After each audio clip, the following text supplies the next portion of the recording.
Alright, let's dive straight into this because things have been getting absolutely wild. Kanye West, who now goes by Ye, has gone on a ridiculous roller coaster that's got everybody asking the same question. What in the world is happening to this man? On one side, we see Ye praising a certain German leader from the 1940s and throwing around some nasty statements about different communities. On the other side, he's making serious cash and even quadrupling his net worth, allegedly climbing from around $400 million to nearly $2.8 billion. You heard me right, billion with a big B. It is a huge jump. Is it pure madness, or is there some kind of twisted strategy behind all this? Let's rewind a bit. After his public split with major brands like Adidas and Gap, everybody thought Ye was done for. People on social media basically said, that's it for Kanye's career, he is toast. But then, the news broke that he was somehow bouncing back financially. Suddenly, news reports popped up claiming that in 2025, he's worth around $2.77 billion, at least according to Eaton Venture Services. That's mind-blowing because most folks assumed all his deals and brand partnerships were over. So how do you lose multiple deals, get banned on social media sites for hateful comments, and then turn around and become richer than ever? That is where the conspiracy theories start brewing. Some people claim Ye's controversies are all part of a big game plan. They think that every time he does something shocking, like going on social media saying, "I love Hitler now," or ranting about Jewish people, is such a twisted way to keep himself in the headlines. Let's be clear, those comments are absolutely horrifying and they upset a ton of people. Even big companies that once tolerated his behavior had to cut ties because he took things too far. So if it's a marketing strategy, it's a very risky one. The question remains, how does stirring so much outrage and hate translate into even greater wealth? One big theory is that Kanye has this knack for bouncing back because his hardcore fanbase is still absolutely massive. They might not agree with his hateful statements, at least I hope they don't, but they still support his brand because they adore his music or his fashion. Another idea floating around is that after losing those giant partnership, Ye gained full control over his merch and projects.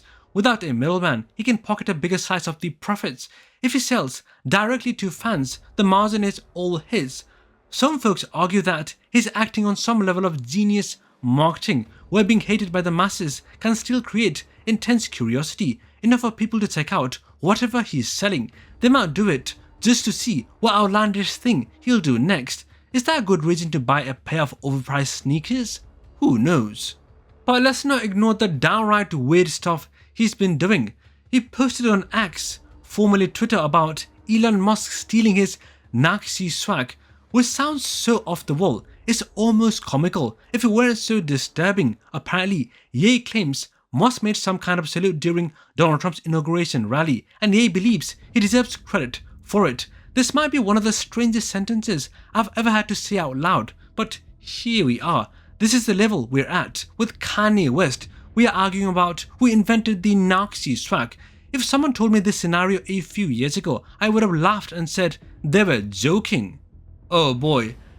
And it doesn't stop there. Kanye has also been calling on Trump to free the legendary oil man Diddy, the P. Diddler, Diddy Combs, whatever you wanna call him. Yes, you heard that right. He literally tweeted at Trump asking him to pardon P. Diddy for who knows what reason. People online are like, does Kanye even know what he's saying anymore? They are pointing out that Kanye is the same guy who once openly talked about loving that certain figure from the 1940s Germany, someone widely seen as the most evil person in history. So maybe this is just his new normal. Others think he's off his rocker entirely, which might be a bit harsh, but it's an opinion I've seen floating around. Then there is the whole GRAMMYS fiasco. Kanye showed up with his wife, Bianca Censori, who ironically basically wore a non-censored super see-through outfit that left almost nothing to the imagination.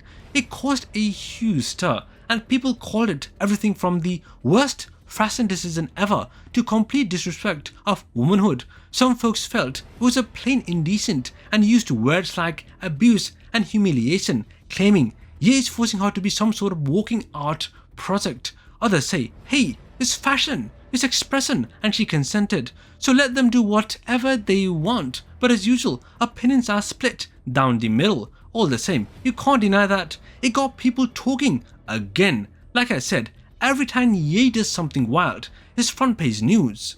A few watchers point out that this cycle of Kanye meltdown, public outrage, apology, meltdown again, has been happening for years.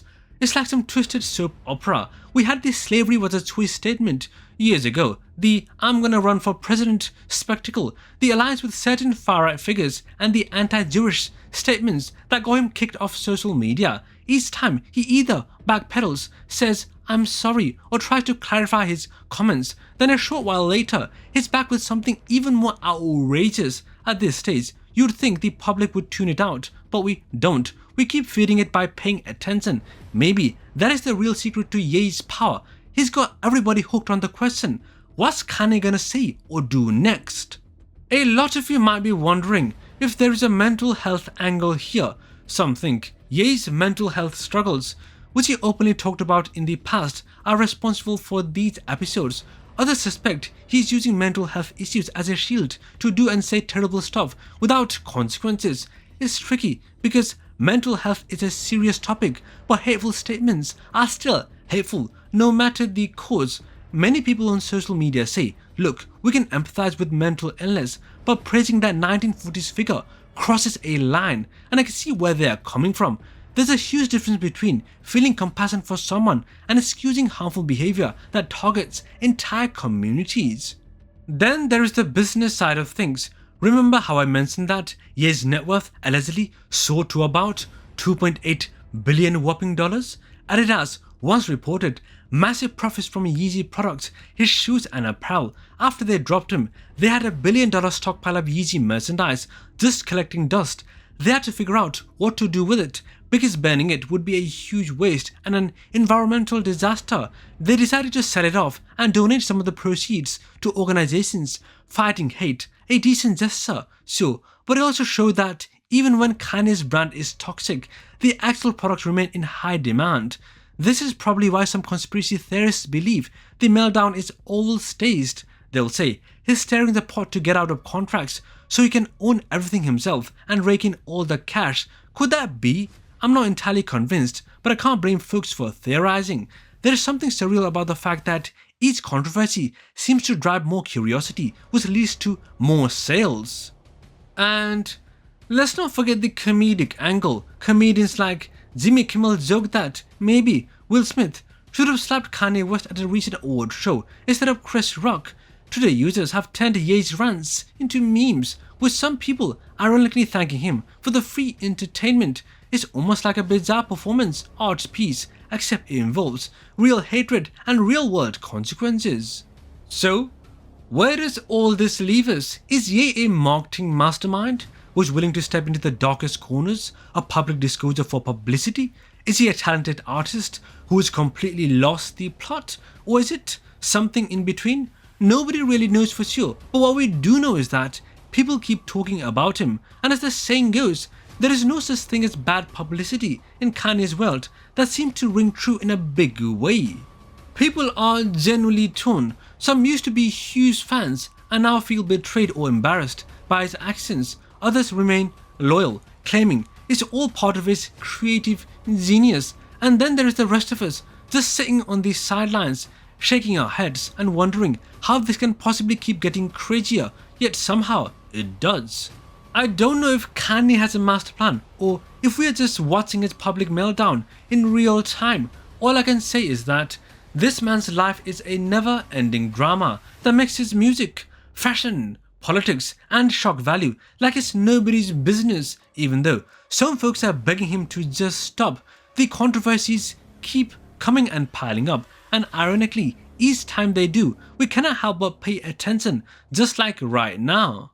Anyway, that is the latest wild update on Ye's spiraling controversies, his insane net worth claims, his wife's see-through outfits, and his love and hate relationship with the entire world. There is no telling what's next.